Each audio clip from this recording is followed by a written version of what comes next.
여러분 밤새 안녕하셨습니까? 8월 5일 토요일 주말 아침입니다.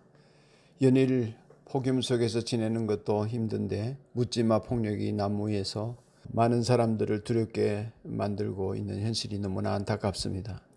모쪼록 대통령부터 잘못을 인정할 줄 알고 도덕적 수준을 높여서 우리 한국 사회가 더욱 안전하고 깨끗하게 세워져 가기를 함께 기도합시다. 오늘은 연대 기별 성경 읽기 역대지서 13장에서 16장까지를 읽으면서 말씀 속의 보화를 찾는 날입니다. 그 중에서 13장 14절 말씀을 제가 받들어 읽겠습니다.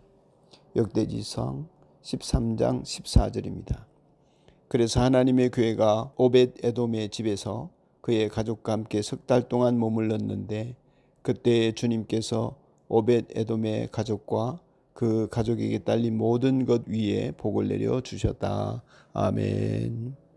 다윗에 의해 통일된 국가 이스라엘을 위해서 돌아온 언약궤를 예루살렘으로 옮기고 싶은 마음이 드는 것은 자연스러운 일일 것입니다.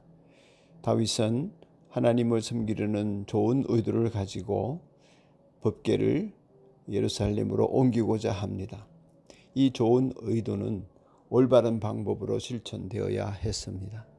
하나님의 임재와 은혜를 베푸시는 상징인 언약궤 곧 법궤는 다윗과 이스라엘 백성들이 하나님이 원하시는 방법대로 옮겨야 했습니다. 그러나 이 언약궤를 운반하는 방법이 잘못되고 말았습니다. 블레셋에게 빼앗겼던 이 언약궤가 하나님의 개입 속에 수레에 실려서 베세메스로 돌아왔었지요. 이것을 기억하는 다윗과 이스라엘 백성은 아마도 아무런 문제의식 없이 이번에도 언약궤를 수레에 실어서 옮기고자 했습니다. 결국 그렇게 되었죠. 아마 지난번에 별 문제가 없었으니까 같은 방법을 하는 것이 편리하기도 하고 안전하다 싶기도 했을 것입니다. 이러한 일에 이제 이스라엘도 동의하고 백성들과 제사장들도 다 합의가 되어져서 이제 행사를 준비하고 치르게 되었겠죠. 하지만 사람들의 합의보다 하나님의 뜻을 구하는 것이 우선이어야 했습니다. 다윗은 늘 하는 대로 하나님께 물어야 했습니다. 아니 적어도 율법서에 어떻게 기록되었는지 살펴야 했습니다. 하나님의 뜻은 결코 가려져 있지 않고 어떻게 해야 하는지 하나님의 뜻은 잘 드러나 있습니다. 그럼에도 불구하고 하나님의 뜻과 다르게 결정함으로 큰 잘못을 범하게 된 것입니다. 본래 언약궤라고 하는 것은 율법에 그것을 다루는 사람들과 또 옮기는 방법들이 잘 명시되어져 있습니다. 레위인들 중에 그핫 자손이 어깨에 메고 운반해야 한다 하는 것이었습니다. 하지만 다윗은 언약궤를 정성스럽게 만든 새 수레에다가 싣고서 그앗 자손이 아닌 아비나답의 아들 우사로 하여금 수레를 몰도록 하였던 것입니다.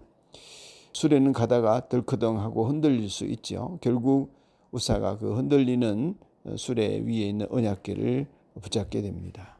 그 자리에서 즉사하는 참변이 발생하고 말았습니다. 모두가 얼마나 놀랐겠습니까? 열심을 갖고 사는 것이 때로 위험한데 그 위험한 것은 언제이냐면 진리와 부합되지 않을 때입니다. 그 열심은 사고를 낼 수밖에 없습니다. 하나님을 섬기는 일에 다윗과 우사처럼 열심을 내는 것도 중요하지만 지극히 사소한 일일지라도 하나님의 방법대로 하지 않는 것이 없는지 잘 살펴야 합니다. 하나님 방법대로 섬기는 것이 너무나 소중하기 때문입니다. 아니 절대적이기 때문입니다.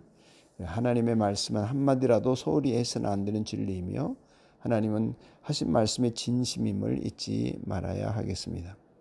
언약궤를 만진 우사가 죽자 다윗은 두려워서 언약궤 이송을 중단하고 근처 오벳 에돔의 집에 두게 됩니다. 오벳 에돔의 집에 두게 되었을 때에 하나님께서는 그 가족과 석 달 동안 이제 머물게 되었는데 그때 주님께서 오벳 에돔의 가족과 그에 딸린 모든 것 위에 복을 내려주셨다고 오늘 말씀은 기록하고 있습니다. 하나님을 향한 충성스러운 마음으로 언약궤를 받아들였겠죠. 오벳 에돔의 모든 집안과 모든 소유들이 하나님 주시는 복을 누리게 됩니다.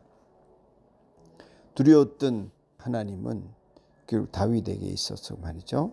그러나 순종하는 사람에게는 얼마나 은혜와 사랑으로 대하시는지를 보여주게 되었고, 다윗은 그 하나님을 바르게 인식하게 되면서 하나님의 방법대로 법궤를 이송하는 결정을 내리게 됩니다. 사랑하는 여러분, 하나님을 진정으로 모신 가정, 교회, 나라 언제나 놀라운 은총을 덧입혀 주셨습니다. 평안과 복과 번영을 누리게 하셨죠. 오늘 우리 한국의 사회나 미국 사회가 이를 잘 보여준다 하겠습니다. 우리의 후손과 인류를 위해서 하나님을 잘 모시는 것이 오늘 우리 그리스도인의 가정과 성도들에게 그래서 너무나 중요한 일이 되어져 있습니다. 나라가 어지럽습니다.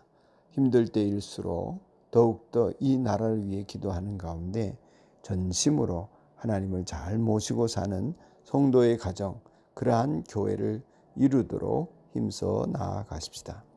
함께 기도드립시다. 하나님 아버지, 저희가 하나님 말씀에 절대적인 순종이 가능하도록 성령 충만하게 하여 주옵소서. 다음 세대와 인류를 위해 전심으로 하나님을 모신 성전, 우리 성도들이 되게 하여 주시고, 성도들의 가정과 우리 산돌교회가 되게 하여 주옵소서. 하나님을 전심으로 모시고 살아가면서 이 땅 가운데 삶의 방식이 하나님의 뜻대로 되어지기를 힘쓰고 그 일에 앞장서는 우리 성도의 삶이 되게 하여 주옵소서. 예수님 이름으로 기도드립니다. 아멘. 하늘에 계신 우리 아버지, 아버지의 이름을 거룩하게 하시며 아버지의 나라가 오게 하시며 아버지의 뜻이 하늘에서와 같이 땅에서도 이루어지게 하소서. 오늘 우리에게 일용할 양식을 주시고 우리가 우리에게 잘못한 사람을 용서하여 준 것 같이 우리 죄를 용서하여 주시고 우리를 시험에 빠지지 않게 하시고 악에서 구하소서. 나라와 권능과 영광이 영원히 아버지의 것입니다. 아멘.